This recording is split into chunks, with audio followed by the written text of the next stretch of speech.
Cheboygan. Yeah, what's up guys? Welcome to this episode of Maksim Outdoors. I'm here at Cheboygan State Park. I don't know if this is part 1, part 2, or part 3 at this rate, but hey, stay tuned.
All right guys, well, I'm in a little bit of a predicament right now. My truck is about 3 miles down that way, and the campground is a mile that way. I just checked the radar, and pretty nasty looking thunderstorms coming right at me right now. You might be wondering, well, maybe you should start walking, but part of me thinks it's gonna clear up, but another part of me thinks it's gonna get really nasty. So I think what I'm gonna do is I'm gonna keep hiking, and if the worst case scenario happens and it's a washout and lightning everywhere, I'm gonna probably get hide out in the campground bathroom because I took my tent down and everything. So yeah, what else can I do? Wind's really picking up, constant thunder. As you can see, it looks pretty nasty, so probably gonna end up getting wet here. But all right, figured I'd fill you guys in before I'm like, ah! Well, the plan right now is to see what the storm does, basically. This probably isn't the best idea. If you're ever in this situation, try just not to do it, because it is kind of a helpless feeling. Kind of stuck in between a rock and a hard place right now, but not ideal situation right now. The woods definitely have a different feel to them now that the storm's blown in. The bugs have gone away, the birds stopped chirping, and pretty much all you hear is trees rustling, the waves, and thunder. So figured I would stop and talk a little bit about this section of trail. This is the Black Trail, so if you want to come out and see this pretty unique scenery here, that's where it is. But you can see how these dunes have rolled in over the years. These dunes will actually come and go. You come back 10 years from now, a year from now, whatever, this dune might not even be here. They erode rapidly, and they, the wind builds them back up. I've seen some pictures of campsites in this area that were beachfront, and then people come up here and the dunes have built up around the campsite and they're no longer beachfront. Really cool part of the park here. Just love how wide open it is. There's wildflowers everywhere, butterflies, and these pine trees sporadically mixed in. The storm, I don't really know what it's doing. It seems like the main part of it has passed me. Might get hit by a little band, but the rain kind of has stopped, so who knows? I might be in the clear. Oh yeah. Well, starting to think that it's not just gonna blow over now. And yeah, if you ever get in a situation like this, you want to try to take shelter, obviously. But if you're in a situation that I'm in, where there is no shelter, it's a tough one. You don't really want to be in the forest because I don't know the stat of this, but I think it might be more dangerous getting hit by a fallen branch than lightning. So, but you really don't want to be exposed either. So try to hold up somewhere until the storm blows over, or I get blown over. Well, here we go. I think finally entered the storm. Don't really know how much farther I have to go. I'm guessing I got a decent bit of walking to do here, so wish me luck.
Well, I chose the best option I really had.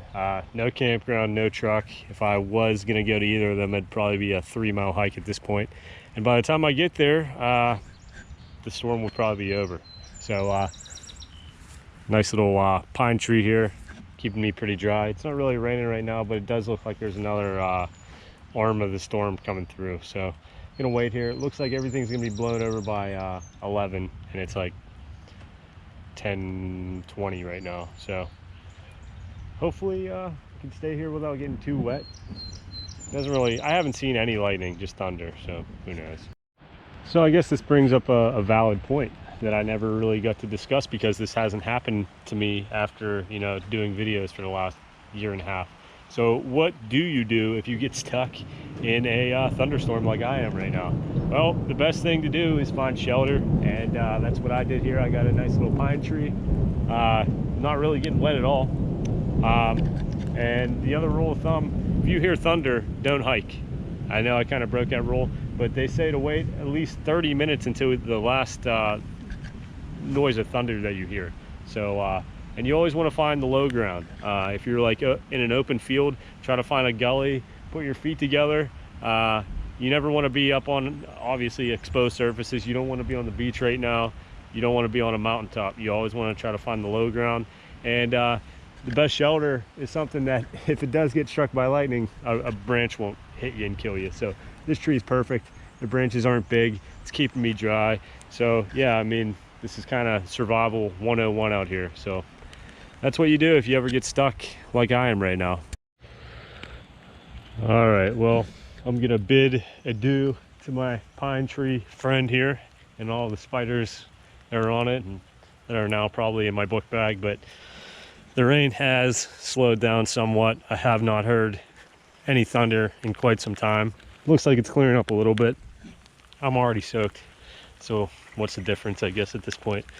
So yeah, we're gonna head farther down into the trail, believe it or not, and do the green trail, which is just ahead. So come along with me and let's check out Lake Huron in the rain. Well, the rain is rainy, but heading down, I can see the lake now, almost to the green trail where I turned back earlier, but no thunder. All right, well, officially on the green trail. As you can see here, the black trail kind of dead ends, and for whatever reason they decided to make it the green trail. Why they can't just do it all in one color, I don't know. But it does look like the green trail just follows along the beach pretty much the whole way. So as long as we don't have any lightning, it should be pretty enjoyable walk, I think. You can see it's pretty wide open. I could see another green pillar down there, but I'm gonna chill out here in the rain and do a couple time lapses. So there's the 14-foot lighthouse, I think they call it. We saw that a little bit earlier down yonder, but yeah. And we're actually looking at the Upper Peninsula, and I'm not sure if it's that or that, but one of them is the Upper Peninsula of Michigan. And if you can believe it, there's moose, wolves, and all kinds of other crazy wildlife that roams around up there. So I guess this bay actually freezes sometimes in the wintertime, and they actually think wolves actually cross this. So there's actually been sightings around here, so who knows, maybe we'll see a wolf today too. But yeah, what a day. Terrible day for bugs. Obviously the rain, not that great of a day for me, but hey, I'm still enjoying it, and it's not over yet. Who knows, we might get another storm that blows it. Alrighty, well, I did just read one of the trail markers, and the green trail in total is 1.7 miles, and then there's a spur trail, the blue trail that we did earlier, is another 4 miles. So we got 2 miles to go till we're back at the truck, and yeah, not too bad. So 1.7 miles of looking at this, I'm all right with that. Sounds good to me.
All right, well, while we're at Lake Huron, obviously, tell you a couple facts about it. So Lake Huron, also known as the Big Blow, apparently, has quite a crazy history. It's also the second largest of the Great Lakes behind Superior. I think there's about 3,300 miles of shoreline to explore. About the size of West Virginia, and it has a pretty violent history. 1,000 plus shipwrecks are sitting at the bottom of this lake. And due to the cold water, most of them are pretty well preserved. A hurricane, this is kind of an obscure fact that I thought was cool. A hurricane actually formed over this lake. I don't know what year it was, but it was known as Hurricane Huron. And the eye was actually 17 miles wide. Lake Huron was also the first Great Lake discovered by European settlers. All right, I made a little pit stop. Got a little off the trail. I wanted to check out this little point. It's pretty cool. This side of the lake is like a steep drop off, really sandy.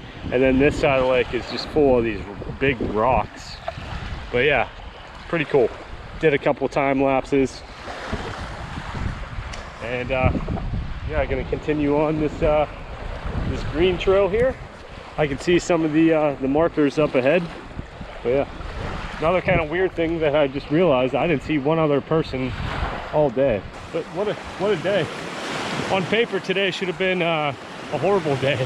Got eaten alive by mosquitoes, and now I'm getting eaten alive by these flies.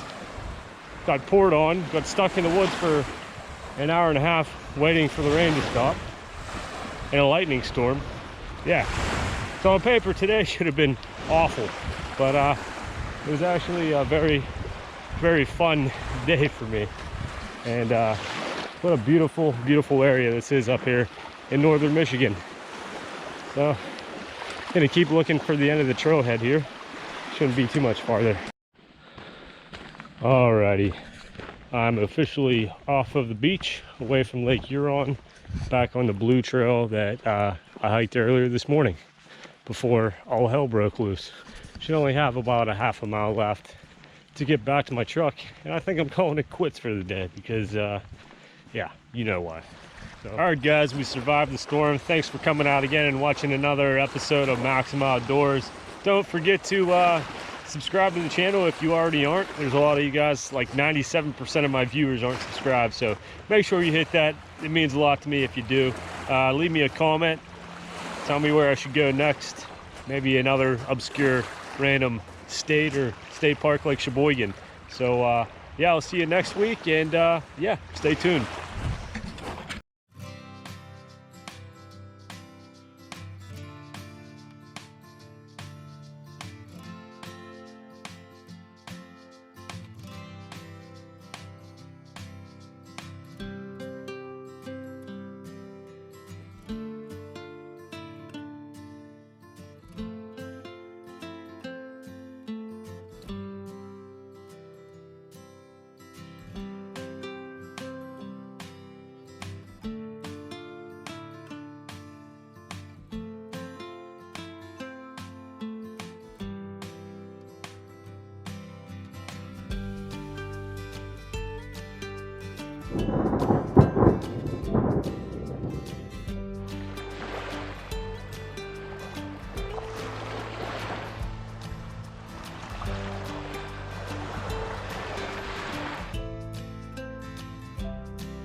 Cheboygan.